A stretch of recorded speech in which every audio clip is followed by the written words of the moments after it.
Welcome back to another episode of the Casey Campbell Podcast. Casey Campbell with you, of course, and we're pleased to be joined by Bayley Currey, the driver of the number 74 Chevrolet for Mike Harmon Racing. And of course, if you haven't heard, got his first top 10 this weekend at Phoenix. It's his first career top 10, as well as the best finish in the history of Mike Harmon Racing in the NASCAR Xfinity Series. How's it going, Bayley?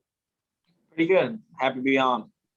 I know you've been doing a ton of these today. So what's it like, for you to talk about the big run that your team has had? We've seen small teams have a lot of success. Of course, Jeremy Clements had a top 10. You had Brandon Brown pick up his best career finish. You picked up yours. You have JD Motorsports and BJ McLeod getting some good finishes as well. What's it like to get Mike Harmon Racing to get a top 10 at a track that is unlikely for small teams to get it at in Phoenix? Yeah, it's awesome. I feel like it shows what we can do if we manage to do everything right. We all work really hard here at the shop, and I bust my butt out there on the racetrack. And if everything can go right, we can do what we need to do. I think we can duplicate these finishes. I think we can get them more often. I think that we weren't really a top 10 car. We were maybe a 10th place car, but not a 7th place car. But we just played the deal right. We're in the right spot at the right time and made the most of the opportunity. So kind of like talk about what, of course you've had a pretty interesting racing career so far. You've been in the Xfinity Series mostly. You've made some Cup starts with, I think, Rick Ware. And then what has this racing career been like for you so far? I pretty much just trying to get where I can, just getting as much in as many seats as I can.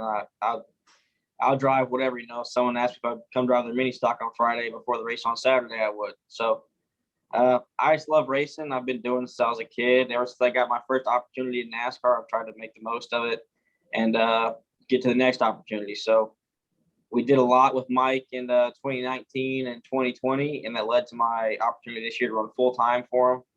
So I'm excited to try to make the most of this. And we had a rough go of it. The first few races had some problems and things, but hopefully this 7th place finish can give us some momentum.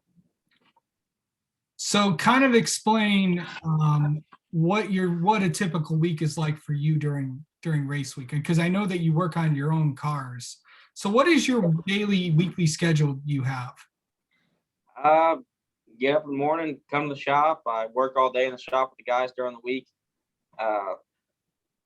Doesn't matter what, from usually around 7 in the morning to whenever we get done with what we need to get done with that day. So sometimes it's 5 o'clock, sometimes it's 7 o'clock at night. So we all work hard in the shop. I take pride in what I do in the shop and get as much as I can out of these race cars in the shop and out on the racetrack. So I do what I can here at the shop, and I try to pay attention to other races and watch and try to learn as much as I can.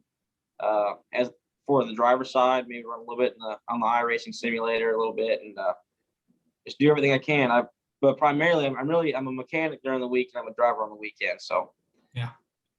So what's your all-time favorite track that you like to race at? All-time favorite probably be.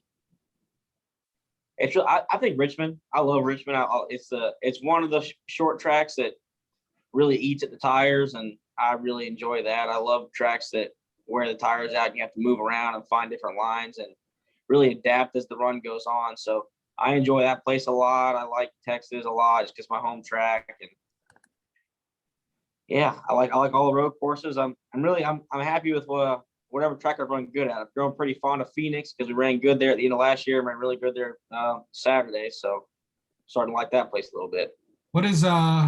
What's team owner saying about your big finish? How's Mike react to he was super happy about it, man. As soon as we finished the race, he was all pumped up on the radio and pumped up after the race. So it's a big deal for us. It's, like I said, it's a small team, and when we can get these kind of runs, it's pretty special.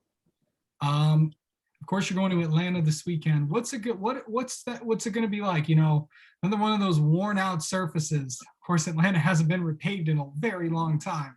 What's it going to be like to go down to that place? I love Atlanta. Like you said, worn out surface. Really really wears tires out, eats them up pretty good. It's a place where on a long run at a 1.5 mile track, even you're hung out sideways. So I love it. I love that place. We ran pretty good there last year, and hopefully we can carry this momentum from Phoenix last week and build on what we had last year at Phoenix, or sorry, at Atlanta, and we're having another good run. Yeah. And just overall, I mean, for you, this of course was your best career finish. Did you ever think you'd get a top 10 this early on into the season? I'll be honest, I was pretty skeptical the first few races. We've had a bunch of bad luck. I've known we had the speed, just because we've been up there. We've been close to being in the position to have the opportunity to run top 10. I mean, really, it's all circumstantial. It depends on what those bigger teams do and things like that. But we just have to put ourselves in the spot to take advantage of the opportunity.